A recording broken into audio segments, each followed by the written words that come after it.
सासू माँ की नई सहेली। प्रिया किचन में चाय बना रही होती है और सुमन ड्राइंग रूम में बैठकर मजे से टीवी देख रही होती है। तभी दरवाजे की घंटी बजती है। प्रिया, जरा देखना तो कौन आया है। देखती हूँ मम्मी जी। प्रिया दरवाजा खोलती है तो सामने पड़ोस वाली विमला आंटी खड़ी होती है। नमस्ते आंटी जी, कैसी हैं आप? मैं तो बिल्कुल ठीक हूँ बेटा, पर तेरी सास को क्या हुआ है? आजकल कहीं दिखती ही नहीं है। जब देखो तब टीवी के आगे जमी रहती है। अंदर तो आइए आंटी। अरे ओ दीपक की अम्मा, कहाँ हो? अरे विमला, आओ आओ, क्या बात है, बड़े दिन बाद याद आई तुम्हें मेरी। मैं तो हमेशा ही तुम्हें याद करती हूँ, पर तुम ही गायब रहती हो और आजकल तो बाहर भी नहीं आती जाती। तबीयत तो ठीक है ना तुम्हारी? अरे तबीयत को क्या होना है, इस उम्र में तो कुछ ना कुछ लगा ही रहता है। मेरी छोड़ो, तुम ये बताओ कि क्या चल रहा है गली मोहल्ले में। तुम गली मोहल्ले की छोड़ो, चल तो तुम्हारे पड़ोस में रहा है। तुम्हारी नई सहेली आई है। मेरी कौन सी नई सहेली? मैं तो यहाँ बस तुमसे बातचीत कर लेती हूँ या फिर बाजू वाली शर्मा की बहू से दो चार बातें कर लेती हूँ। इसीलिए तो कहा कि तेरी नई सहेली आई है। अब कोई पड़ोस में आया है तो बात तो होनी ही है। कम से कम इसी बहाने हमारा भी एक ग्रुप बन जाएगा। फिर सब मिलकर अपनी बहुओं की शिकायतें किया करेंगे। दोनों हंसने लगते हैं। तभी प्रिया चाय लेकर आती है और सामने टेबल पर रख देती है। दोनों चाय पीती हैं और बातें करते हैं। चलो मैं चलती हूँ, अब कल मिलते हैं। राम राम। अगले दिन प्रिया किचन में कुछ काम कर रही होती है और सुमन आराम से सोफे पर बैठकर मटर छिल रही होती है। तभी डोरबेल बजती है। प्रिया दरवाजा खोलती है तो सामने उनकी नई पड़ोसन खड़ी होती है। जी, आप कौन? मैंने पहचाना नहीं। नमस्ते बेटा, मैं शारदा, आपके बगल वाले घर में अभी 2-4 दिन पहले ही शिफ्ट हुए हैं। ओह अच्छा अच्छा अच्छा, नमस्ते आंटी, अंदर आइए ना आप। देखिए तो मम्मी जी, आज कौन आया है। इतना कहकर प्रिया किचन में चाय बनाने चली जाती है। नई पड़ोसन को घर पे देखकर सुमन थोड़ा हैरान हो जाती है। नमस्ते बहन जी, मैं शारदा, आपकी नई पड़ोसन। अच्छा अच्छा, आप हैं हमारी नई पड़ोसन। आइए आइए, और बताइए कैसी हैं आप? जी बिल्कुल ठीक हूँ। वो दरअसल घर पर छोटी सी पूजा रखवाई थी, बस उसी का प्रसाद देने चली आई। सोचा इसी बहाने नए पड़ोसियों से भी मुलाकात हो जाएगी। ये तो बहुत अच्छा सोचा आपने। सुमन प्रिया को आवाज लगाती है। अरे ओ बहू, जरा चाय पानी का तो आके पूछ लो। ये आजकल की बहुएं भी ना, जब तक बोलो नहीं तब तक कुछ नहीं करेंगी। आई मम्मी जी। प्रिया चाय लेकर आती है। दोनों बैठकर चाय पीती हैं और खूब सारी बातें करती हैं। अच्छा बहन जी, अब मैं चलती हूँ, फिर मिलते हैं। अब तो आना जाना लगा ही रहेगा।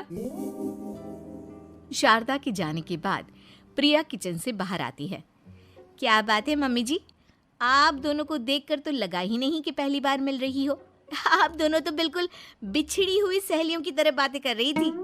अरे जब दो औरतें मिल जाती है ना, तो बातें अपने आप ही निकल आती है। अब तू अपने काम पर ध्यान दे, बातों पे नहीं। ऐसे ही कुछ दिन बीत जाते हैं। अब सुमन और शारदा अच्छी सहेलियां बन गई होती हैं। दोनों एक साथ मंदिर जाती, मार्केट जाती और कभी कभी तो विमला भी इनके साथ मिलकर खूब हंसी ठिठोली करती। एक शाम तीनों बैठकर सुमन के घर पर चाय पी रही होती हैं कि तभी बहुत तेज बारिश शुरू हो जाती है। सुमन जोर से प्रिया को आवाज लगाती है। प्रिया, ओ प्रिया, देख कितनी तेज बारिश हो रही है।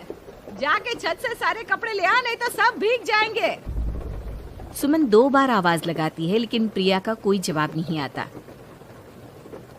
शायद प्रिया कुछ काम कर रही है, इसीलिए कुछ जवाब नहीं दे रही। अरे काहे का काम, आराम फरमा रही होगी महारानी।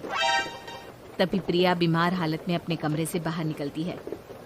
हाँ मम्मी जी, क्या हुआ? मेरी तबीयत थोड़ी ठीक नहीं है ना, इसलिए आग लग गई। अरे सारे कपड़े भीग गए और तुझे सोने से फुर्सत नहीं है। सबके सामने सुमन के मुंह से ऐसी बातें सुनकर प्रिया उदास हो जाती है और छत से कपड़े उतारने चली जाती है। सुमन, ये क्या बात हुई? प्रिया ने बताया ना कि उसकी तबीयत ठीक नहीं, इसलिए उसकी आंख लग गई। तुम भी ना खामखा उसे सबके सामने सुना दिया। अरे आप नहीं जानती शारदा जी, कुछ बहुएं ना बहुत आलसी होती है, घर का एक काम नहीं करना चाहती। ऐसा नहीं है सुमन, तुम्हारी बहू तो बहुत प्यारी है, तुम्हारी सारी बात भी तो मानती है। हाँ सुमन, तुम प्रिया के बारे में ऐसा क्यों सोचती हो? मेरी भी दो बहुएं हैं, लेकिन मैं उन्हें अपनी बेटियों की तरह रखती हूँ। आखिर वो भी तो किसी की बेटियां ही है ना। और अगर तुम ऐसा ही व्यवहार करोगी तो एक दिन प्रिया भी तुम्हारे साथ ऐसा ही बर्ताव करेगी। शारदा और विमला की बातें सुनकर सुमन की तो बोलती बंद हो जाती है। वहीं प्रिया भी बाहर से सारी बातें सुन रही होती है। अरे मैं कोई उसकी दुश्मन थोड़ी ना हूँ, मैं भी उसकी माँ हूँ, लेकिन कभी कभी सास बनना पड़ता है, नहीं तो बहुएं हाथ से निकल जाती है। देखो सुमन, ये सब सोच का फर्क है। अगर तुम ये सोचोगी तो कभी प्रिया को अपनी बेटी नहीं बना पाओगी। इतना कहकर शारदा और विमला वहां से चली जाती हैं और सुमन अकेले बैठकर उनकी बातें सोचने लगती है। अगले दिन प्रिया और दीपक अपने कमरे में बैठकर बात कर रहे होते हैं और सुमन उनके कमरे के बाहर कुछ काम कर रही होती है और उन दोनों की बातें सुन लेती है। दीपक, तुम्हें पता है हमारे पड़ोस में जो शारदा आंटी है ना, बहुत अच्छी हैं। अच्छा, ऐसा क्या हो गया जो तुम्हें वो इतनी अच्छी लगने लग गई? कुछ खास नहीं, बस कल जब मम्मी जी मुझे सबके सामने सुना रही थी तो शारदा आंटी ने मेरा साथ दिया। मैं तो सच में हैरान ही रह गई थी जब उन्होंने मम्मी जी को मुझसे ऐसा बर्ताव करने के लिए मना किया। अच्छा, फिर क्या हुआ? होना क्या था, शारदा आंटी तो मम्मी जी को समझा ही रही थी कि बहू को भी बेटी की तरह ही रखना चाहिए, लेकिन मम्मी जी तो मम्मी जी है ना, उन्हें तो मुझ में हमेशा कमी ही दिखती है। काश मुझे भी शारदा आंटी जैसी सास मिली होती जो मुझे भी अपनी बेटी जैसी समझती। सुमन ये सब सुनकर बहुत उदास हो जाती है और वहां से चली जाती है। प्रिया की बातें सुमन के कानों में बार बार गूंज रही थी। उसे बहुत शर्मिंदगी महसूस हो रही थी कि उसने प्रिया के साथ बहुत गलत किया है। अगले दिन सुमन शारदा और विमला को बुलाती है। क्या बात है सुमन, आज तूने ऐसे अचानक क्यों बुलाया? सब ठीक तो है ना? हाँ, सब ठीक है, तुम दोनों बैठो तो सही। तब तक दीपक और उसके पापा भी आ जाते हैं। प्रिया, तुम भी आ जाओ। क्या हुआ मम्मी जी, आपने बुलाया? हाँ प्रिया बेटा, मैं आज सबके सामने तुमसे माफी मांगना चाहती हूँ। मैंने आज तक तुम्हारे साथ बहुत बुरा व्यवहार किया है, लेकिन तुमने कभी भी मेरे साथ बुरा बर्ताव नहीं किया। मुझे अपनी गलती का एहसास हो गया है, हो सके तो मुझे माफ कर देना। प्रिया अपनी सास की बातें सुनकर हैरान हो जाती है। उसकी आंखों में आंसू आ जाते हैं। प्लीज मम्मी जी, आप मुझसे माफी मत मांगिए, मैं भी आपकी बेटी ही हूँ। वैसे एक थैंक यू तो मेरी नई सहेली को भी बनता है, जिसकी वजह से मुझे मेरी गलती का एहसास हुआ। शारदा बहन, आपका बहुत बहुत शुक्रिया जो आपने मेरी आंखें खोल दी। अरे क्या सुमन, तुम भी ना? तो फिर इसी बात पर चाय और पकोड़े हो जाए? हाँ, क्यों नहीं।